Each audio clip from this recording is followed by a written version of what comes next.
तो हिंदी ऑप्शनल में आपकी ये जो किताब है गद्य के विविध आयाम, इसमें हम लोग हरिशंकर परसाई का पाठ पढ़ रहे थे। सद्गुरु का कहना है।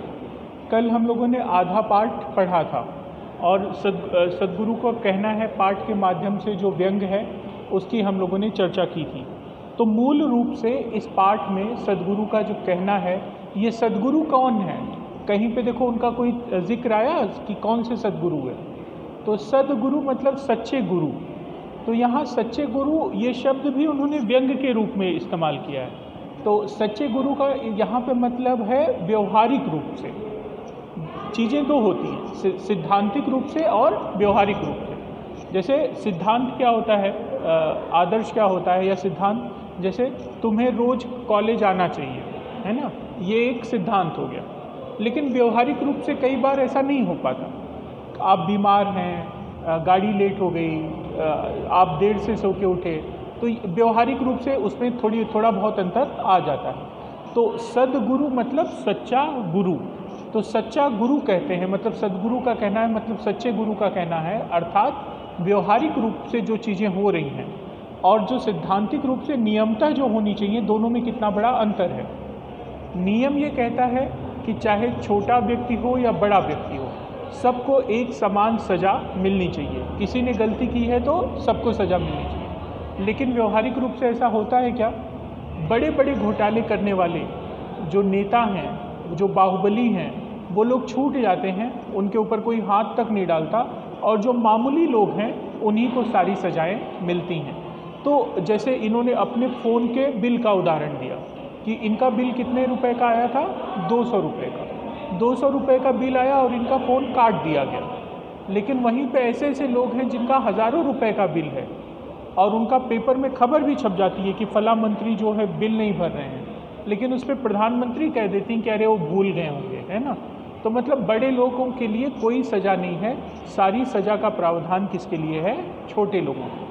तो इसी चीज़ को व्यंग रूप में उन्होंने इस पाठ के माध्यम से दो चार जगह उन्होंने सद्गुरु का कहना है, जैसे सद्गुरु का कहना है उनमें उन्होंने एक चीज़ और कोट की थी कि बेइज्जती में अगर दूसरे को भी शामिल कर लो तो अपनी आधी इज्जत बच जाती है, ये भी उन्होंने लिखा है। तो ये भी उसी विचारधारा की बात है।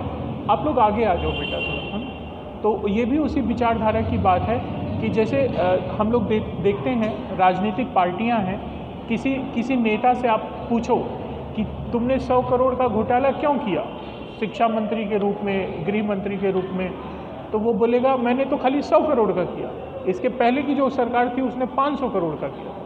कहने का मतलब पहले की सरकार की गलतियां दिखा के वो ये साबित करना चाहते हैं कि उनकी गलती उतनी बड़ी नहीं है जितनी कि पहले वाले पहले से कर चुके हैं। तो उसी चीज़ पे ये व्यंग कर रहे हैं और कहते हैं बेइज्जती में अगर दूसरे को भी शामिल कर लो तो अपनी आधी इज्जत बच जाती है। तो दूसरों को शामिल करके वो अपनी आधी इज्जत बचाने का क्या कर रहे हैं? प्रयास कर रहे हैं। तो ऐसे बहुत सारे संदर्भ सद्गुरु का कहना है के माध्यम से परसाई जी इस पाठ में दे रहे हैं। तो आधा पाठ हम लोगों ने पढ़ा था, आधा मैं आगे से शुरू करता हूँ। दिलचस्प है इज्जत का मामला। प्रतिष्ठित होने का एहसास करने के लिए आदमी न जाने क्या क्या करता है। सदर में उच्च वर्गीयों के लिए मशहूर दुकान है मॉडर्न स्टोर्स।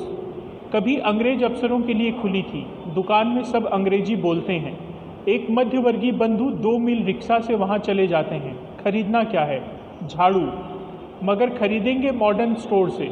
जब वे झाड़ू खरीदने मॉडर्न स्टोर्स जाते हैं तो अपनी इज्जत को बहुत बढ़ी हुई पाते हैं और हम सब साधारण दुकानों से झाड़ू खरीदने वाले उन्हें बेहद घटिया हिंदुस्तानी लगते हैं। रिक्शा किराया 2 रुपया खर्च करके 50 रुपये में मॉडर्न स्टोर से लाई गई झाड़ू जब फर्श पर चलती है तो उन्हें लगता है वे ताजमहल में रह रहे हैं और बेगम सलमा सोने की झाड़ू से संगमरमर बुहार रही हैं। तो ये भी आजकल हम लोगों का एक फैशन है कि बच्चों को लगता है कि ब्रांड है ना, पिताजी ने एक शर्ट अच्छी सी ला के दे दी, बोलेंगे नाही कुठली ब्रँडची, मला पीटर इंग्लंडची पाहिजे, है ना, किंवा मला एरोसची पाहिजे, मला कॉटन किंगची पाहिजे।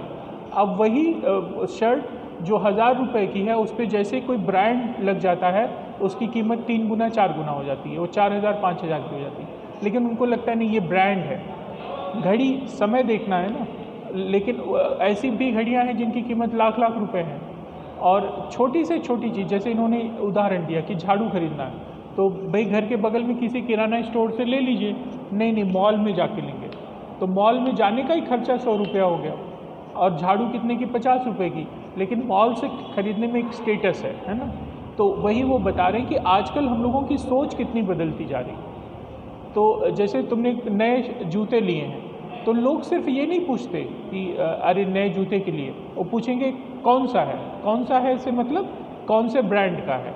तो अगर तुम बोलोगे ऐसे अरे मैं तो खाली ब्रांड का पहनता हूँ, है ना, तो ज़रूरत यहाँ पे उतनी इम्पॉर्टेंट नहीं है जितना कि ब्रांड हो गया है। तो ये जो हमारी सोच है, इस सोच पे वे व्यंग कर रहे हैं।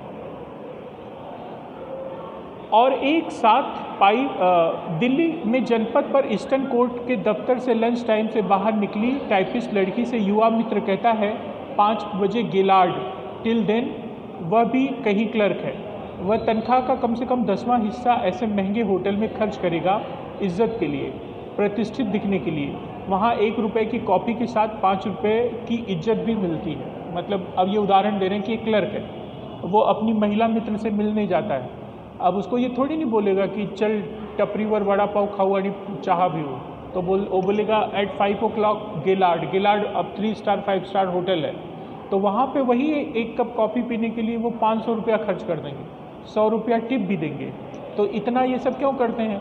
ये काम तो 10 रुपये के वड़ा पाव और 5 रुपये की कटिंग से भी हो जाता, लेकिन वहाँ नहीं, वहाँ करेंगे क्यों? एक शान दिखाने के लिए, है ना, स्टेटस दिखाने के लिए। कहने का मतलब वही परसाई जी कह रहे हैं कि बड़े होटलों में चाय के साथ स्टेटस भी मिलता है, और वो स्टेटस कैसे मिलता है? पैसे से। वो आपसे पैसे लेते हैं और आपको ये एहसास दिलाते हैं कि वहाँ आके आप बहुत बड़े आदमी हो गए, है ना। जैसे कई बार लगता है ना कि 5 स्टार होटल में खाना खाया, अरे खाना तो वही है ना, हम अपने घर पे खा लेंगे, रामदेव में खा लेंगे। नहीं, बम्बई जाके 5 स्टार में खाएंगे। जैसे 5 स्टार में आप खाने बैठोगे तो ऐसा लगता है कि वो खाने के साथ साथ हमारा भी स्टेटस बड़ा हो गया, तो उस पर उन्होंने व्यंग किया। एक और साहब पाइप और कुत्ते के सहारे बाइज्जत जिंदगी जी रहे हैं। इनके बंगले के फाटक पर एक तरफ नेम प्लेट लगा है R.K. दास, कोई दास साहब हैं, उनके बंगले पे नेम प्लेट लगा है R.K. दास। दूसरी तरफ बोर्ड लगा है कुत्ते से सावधान, है ना। एक तरफ उनका नाम लिखा है और दूसरी तरफ क्या लिखा है? कुत्ते से सावधान। और दोनों बोर्डों को एक साथ पढ़ने पर अजब अर्थ निकलता है। मतलब दोनों को मिला के पढ़ दो तो R.K. दास कुत्ते से सावधान, कहने का मतलब R.K. दास एक कुत्ता है जिससे सावधान रहो। तो बोले कि अजीब अर्थ निकलता है। बहुत दिनों तक मैं इसी धारणे में रहा कि मुझे दास साहब से सावधान रहना चाहिए। यूँ उनके मातहत कर्मचारी कहते हैं कि दोनों बोर्ड अपनी जगह सही हैं, पर एक दिन मैं उनके घर किसी काम से चला गया। एक लाइन में 10-12 पाइप रखे थे। वे एक पाइप साफ कर रहे थे और अपने कुत्ते की सेक्स लाइफ का वर्णन कर रहे थे। 3-4 लोग सुन रहे थे, मैं भी सुनने लगा। वे उस वक्त पाइप और कुत्ते के सहारे बहुत रिस्पेक्टेबल हो गए थे। रिस्पेक्टेबल मतलब रिस्पेक्ट, इज्जत जो कहते हैं कि उसके कारण उनकी इज्जत बढ़ रही थी। इज्जत बड़ी मशक्क़त लेती है, न जाने क्या क्या करवाती है। अपनी इज्जत जब जमती दिखती है तब हम चौराहे के ठेले पर पकौड़े खाते दिख जाते हैं या कोई नोटिस बुलवा लेते हैं। साल के पहले ही उधारी वसूलने जब दुकानदार का दूध 4-6 बार आया और मैंने हर बार टाला, तो एक दिन वह बड़ा खिन्न होकर बोला, आज आप जैसे इज्जतदार आदमी से तगादा करने में हमें खुद शर्म महसूस होती है। मैंने खुश होकर कहा, बस यही सुनने के लिए मैं रुपए नहीं दे रहा था, अब ले जाओ। उसने जरा हकबका कर पूछा, इसका क्या मतलब? मैंने कहा, मतलब यह कि मैं जांच करना चाहता था कि अभी भी इज्जत वक्त पर बिल चुकाने पर निर्भर है या नहीं। अभी वही खड़ी है इज्जत की सवारी, सद्गुरु का कहना है। अब फिर सद्गुरु, तो यहाँ सद्गुरु कोई व्यक्ति नहीं है, एक व्यंग करने का तरीका है उनका। सद्गुरु का कहना है, बेटा मैदान में भागकर शिविर में आप बैठने की सुखद मजबूरी का नाम इज्जत है। इज्जतदार ऊंचे झाड़ की ऊंची टहनी पर दूसरे के बनाए घोंसले में अंडे देता है। कहने का मतलब जो इज्जतदार है वो खुद कहीं श्रम करने नहीं जाता, वो दूसरे के श्रम का फ़ायदा उठाना जानता है लेकिन खुद श्रम करना नहीं जानता। तो ये परसाई जी का पाठ था जो हम लोगों ने कल आधा पढ़ा था, आज इसको हम लोगों ने पूरा किया। तो ये पाठ व्यंग का पाठ था, हास्य और व्यंग दोनों चीज़ें साथ आती हैं। आपको हंसी भी आए, जैसे किसी कही हुई बात पे आपको हंसी भी आए, लेकिन हंसी के साथ साथ उसमें व्यंग रहता है ताकि आपको एक सीख भी मिले। जैसे हम लोगों को याद है हम लोग बचपन में, जैसे अभी मान लो एक पेन ऐसे जेब में लगाए हैं, तो बचपन में बड़ा शौक़ रहता था, तो कोई बच्चा 2-3 पेन लगा के स्कूल जाता था, है ना, तो उसको कोई बड़े लड़के बुला लेते थे, यहाँ आओ यहाँ आओ। जैसे तुमने मान लो 3 पेन लगाया है, बोले यहाँ आओ, ये बहुत पढ़ाकू लड़की है ना। फिर उससे मैथ्स का सवाल पूछेंगे, बताओ 0.5 बड़ा है कि 1/2, इस टाइप के 2-3 क्वेश्चन। उस बच्चे को नहीं आएगा तो बोलेंगे अच्छा ठीक है, मालूम पड़ेगा कितना पढ़ती हो, लो एक पेन मेरा भी लगा लो, है ना। तो अब इसमें क्या व्यंग है ना, आपको एक पेन दे रहे हैं, लेकिन व्यंग क्या है कि तुम खाली ये पेन लगाने का फैशन करो, तुमको कुछ आता जाता नहीं है। तो व्यंग के माध्यम से जिसके ऊपर आप व्यंग करते हो उसको महसूस होता है, अपनी गलती का एहसास होता है और फिर वो अपनी गलती सुधारने की कोशिश करता है। जैसे मान लो क्लास में आने के लिए आपको पूछना चाहिए, है ना, कि मे आई कम इन, है ना। तो कई बार बच्चे होते हैं कि बिना पूछे आ गए, है ना। तो कोई बिना पूछे आ गया तो आप उसको बोलो कि तुमने पूछा नहीं, तो अब बच्चा भी खड़ा है कि हाँ सर सॉरी, बोले नहीं सॉरी बोलने की क्या ज़रूरत, तुम्हारे मौसी का घर है, जब मन करे आओ, जब मन करे जाओ, है ना। तो हंसी भी आई लेकिन उसको पिंच भी हुआ, उसको पिन भी लगा, तो दोबारा वो ऐसा नहीं करेगा। तो ये होता है व्यंग, है ना, इसको कहते हैं व्यंग। तो हरिशंकर परसाई व्यंग के सबसे बड़े लेखक, हिंदी में व्यंग के सबसे बड़े लेखक हैं। और उनका जो पाठ आप लोगों ने देखा, सद्गुरु का कहना है, आपने देखा कि किस तरह उन्होंने नेताओं पे व्यंग किया, मध्यम वर्गीय जो जीवन है हम लोगों का, हम लोग किस तरह दिखावे का जीवन जी रहे हैं, उस पर व्यंग किया।